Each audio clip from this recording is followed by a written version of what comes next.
Ay ko! Sarah! Bitiwan mo na! Ayoko na magdi-DSB! Sarah! Uy! Bitiwan mo na ang buhok ko, B! Aday! Ang pangit-pangit mo kasi mangampanya! Ba't ganyan ka mangampanya, B? Hindi yun yung ina-expect namin, B! Itigil mo na yan, B! Ang pangit-pangit mo pa magsalita! Ano yun? Bakit ka naman ganun? Napigilan ko nga lang yung isa, kukurumpalin ka na sana ng cake, B! Yung chipon cake! Bakit ka naman ganyan? Bakit mo naman sinisiraan kasi yung mga ama ng mga nandun? Mga congressman, sinisiraan mo, B? Okay ka lang? Aday ko!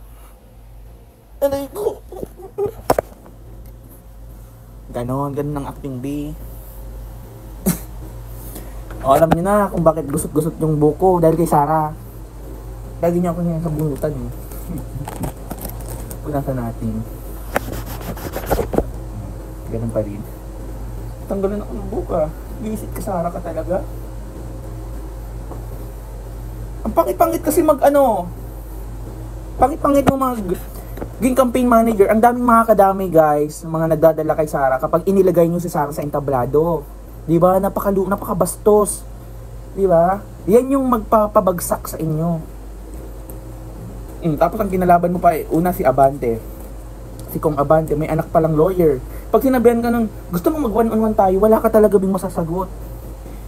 Tinasayang mo lang yung San Beda.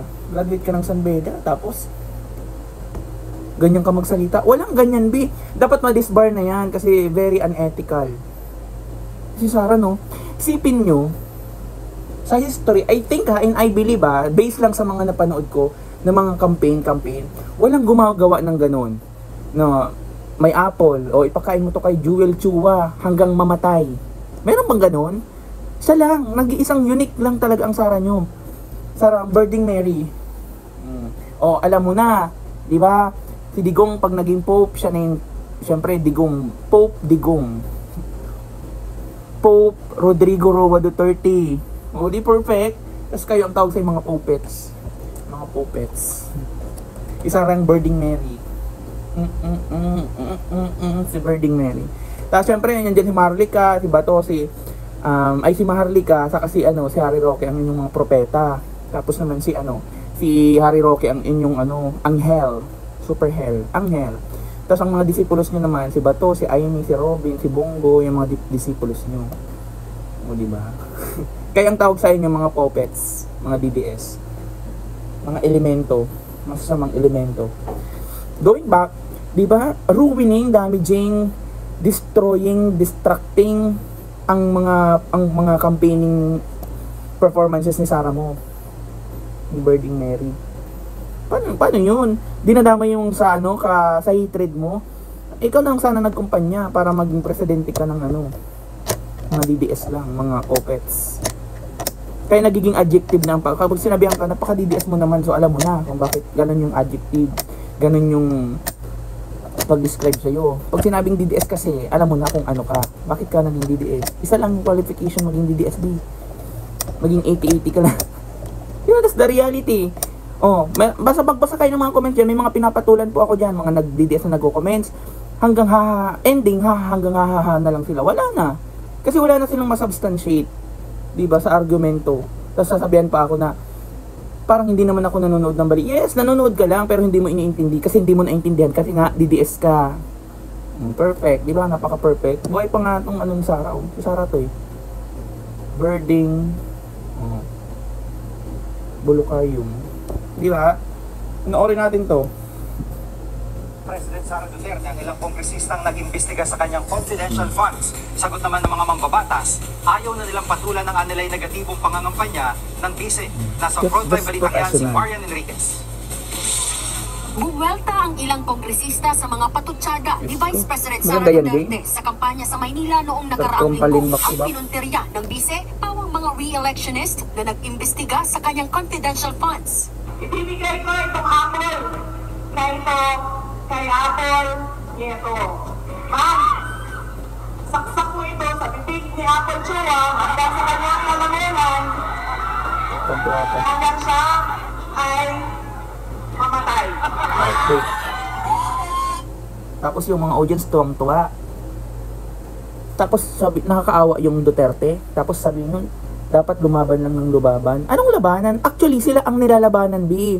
Ang good government natin with good governance is fighting against darkness of Duterte. Yan yung ipasok nyo sa utak nyo. Huwag nyo akong sasabunutan dito. Diba? Yan yung ipapasok nyo sa utak nyo, sa kukote nyo, that we are fighting against evil. Dito sa Pilipinas, ang villain dito, ang kalaban dito is Duterte. Diyos ko naman. Diyos ko naman. Diba? Duterte lang. Sila lang yung kalaban dito. Why did I say so? Kasi, diba, si Bongbong Marcos is really trying his ways. Silent lang, napaka-silent lang, pero gumagawa ng mga paraan. Hindi kayo niloloko, B. Kayo yung nagpapaloko dito, kaya brainwashed kayo, kasi nga mga puppets kayo, at wala talaga kayong sariling utak. The moment na Sara steps on stage and speaks for herself, with her own intention, sunod-sunuran kayo, you are being hypnotized. Diba? Ang mga nang-hypnotize lang naman is yung may mga mabababang intelihente. I'm sorry, I don't mean to hurt your emotions, pero that's the reality. Diba? Kasi when I say mababang intelihente, it's not compact. When I say it's not compact, mga baby girls and boys, you might be academically intelligent but not emotionally intelligent. Diba? Diba? Ganun yun. Diba? Dapat nagkaroon tayo ng social equilibrium. Sabagay, you deserve to be DDS naman. Kayo yung nagbabalance, kaya nadidistinguish yung kabutihan sa inyong mga kasamaan at kadiliman. Perfectly said. Ako na magsabi, kasi totoo naman. Kapal ng pagmumukha niyan, yung itsura mo, parang kasi bumblebee na ginubos. Pinakain ng urea. Diba? Puti ka pa, nagputi-puti ka pa talaga dyan, Biha. Ibigay mo kay Snow White Joel Chua. Dito pa.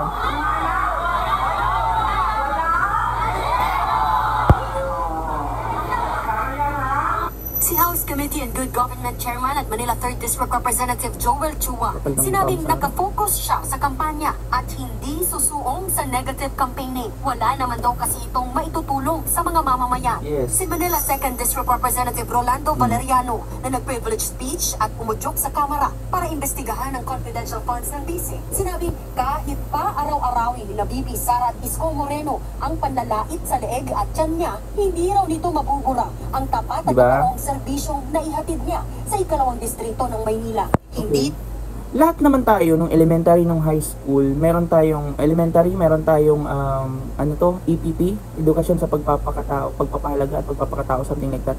Tapos naman ng high school, may MSET tayo, tama ba? Basta all about attitude, may mga good morals and right conduct na tinatawag. Taturuan naman tayo yun, kahit pa paano may mga konsensya naman tayo, mga DDS. It's your time to really open your eyes. 'Di ba? Hindi pwedeng kalabanin, hindi nyo pwedeng sabihin na kinakalaban lang ni Sara Duterte at humingkumukha lang siya ng hustisya. Unang-una, yung pagkakakulong, ito kasi yung hugot niya, yung pagkakakulong kay Digong, yun yung hustisyang hinihintay na nung mga underprivileged mga tao. Tapos hindi ka pwedeng kumuha doon sa hustisya na hinustisya na nga nung mga biktima. Hindi pwede yun. Pang-unfair yung ganun. Kayo nang may kasalanan, kayo pang may lakas ng loob kumuha ng hustisya. Saan kayo humugot ng kapal ng mukha? Gusto nyo dura? Mga Duterte to, mga DDS na to. Ano nyo, isipin nyo, please. Huwag kayong makinig sa mga fake news. Girl!